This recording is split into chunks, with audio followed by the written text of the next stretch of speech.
Good afternoon, everybody. Uneducated Economist here. In this video, I'm going to talk about the real shortages that are coming. For those of you who don't know, I do retail sales at a lumber yard. I sell hardware for a living. I've been doing this for like 28 years now. And I really have a very close connection with a lot of people within the distribution network.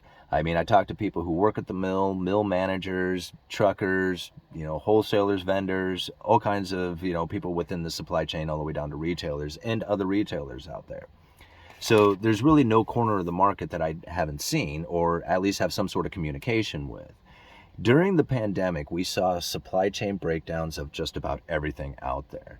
And now I want to talk about the bullwhip effect and describe it using a story that I had experienced with a plumbing fitting. It describes the bullwhip effect so perfectly.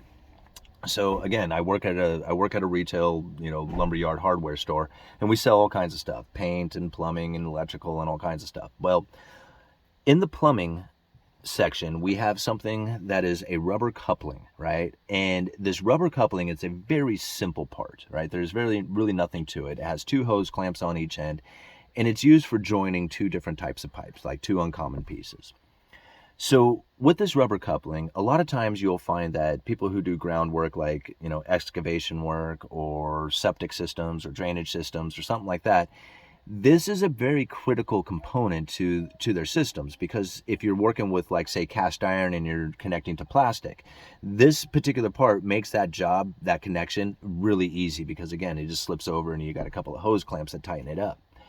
Now, this particular part had come up in short supply, and those guys who were doing the groundwork, who came in looking for them, were like, man, where's this part? I mean, I needed to finish off this job. I got $10,000 being held up on a $10 part, right? And, what do? There's supply chain breakdown. It's sitting somewhere, on some warehouse, some truck, somewhere, right? But it's not here on the shelf. So when it finally did come in, right? When it finally did arrive, the guys who, the guys who do this type of groundwork or who are in demand for these fittings, instead of just buying the one that they need to do their job, they bought all of them. And I'm like, whoa, I got more in the warehouse. I can order more. I can have it here in just a few days. You don't need to buy them all. And, the guy literally told me, he says, oh no, man, I'm not coming up in short supply on these things again, right? I mean, I had to, postpone completion of a job for a week and whatever. It cost all kinds of money. He says, never again am I going to experience that. I'm always going to have one of these or a couple of these in my truck. And I'm like, well, whatever. So we order more comes in. Well, same thing happens with another guy who does this type of work. He bought them all. And I told him the exact same thing. He told me the same story. Nope, not gonna be caught again without these things. I'm gonna have a supply of them. And so now that got me thinking. It was just like, whoa. Now what happens if this is going on at stores all over, right? It can't just be my store, right? This is a type of thing that is occurring at many places all over the nation, right?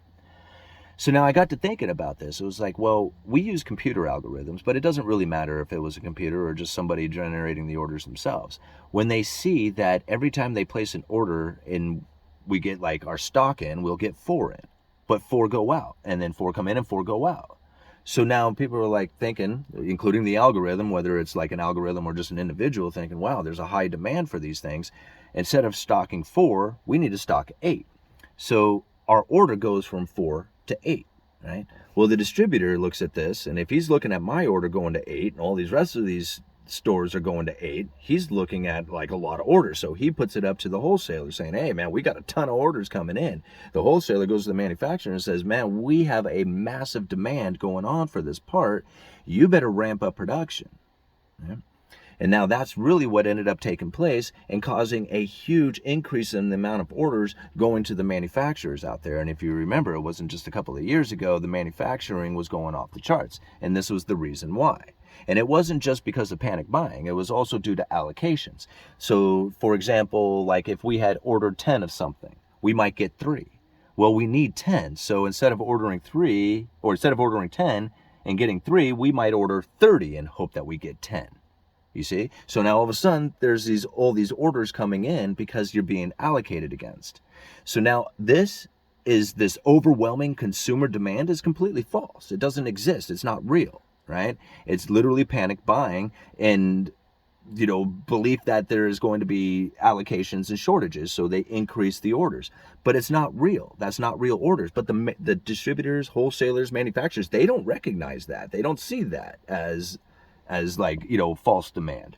So they ramp up production and start pushing it out there into the system, and then all of a sudden realize, oh man, there's not this overwhelming consumer demand. In fact, this stuff is just sitting here. Why isn't anybody buying anything? Aren't you going to, isn't there any more orders? No, there's no more orders, all the way up to the manufacturers. And then you have a manufacturing slowdown. And that's what we're experiencing today. So now you can see it taking place in China, and you can see it happening here in the United States. So now I think about that. If you don't have manufacturing, right, then you're not going to have stuff, because you have to have manufacturing in order to have stuff, right? So if there is no stuff, then you're going to end up having shortages, real shortages.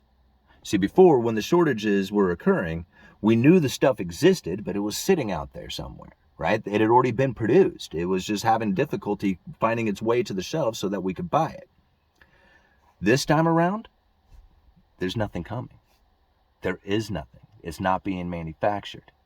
And that is a very dangerous situation that we're going to be rolling into. Now, you think about it. We're a consuming nation. Okay, we are a manufacturer too. I mean, I'll leave links down in the description showing how the U.S. manufacturing is slowing down dramatically, right? But it's not, that's important. And I mean, it's terribly important, right? And it's not to forget about. But what's more important to understand is that we are a consuming nation, meaning that we have to have stuff here in order to sell it to each other. And if we don't have that to sell to each other, we're going to start rolling into recession, right? As everything slows down. Even if you wanted to buy it, you simply couldn't. It's not there. And now I also think, what is this going to do to inflation? Right? See, this isn't the money printer that's causing it. This is caused from shortages that are occurring. Right? Now, yeah, you can blame it on the money printer and you can do all that, which is great. I mean, that's fine if you want to focus in on the Federal Reserve and their, evil tactics that they're performing. But this, what's occurring right here, doesn't really have anything to do with them. All right? And now, as the shortages really kick in, and the people who start to panic about this, because they will panic, right? And that's exactly what's going to happen, and they probably should, because there's not going to be anything there to back it up.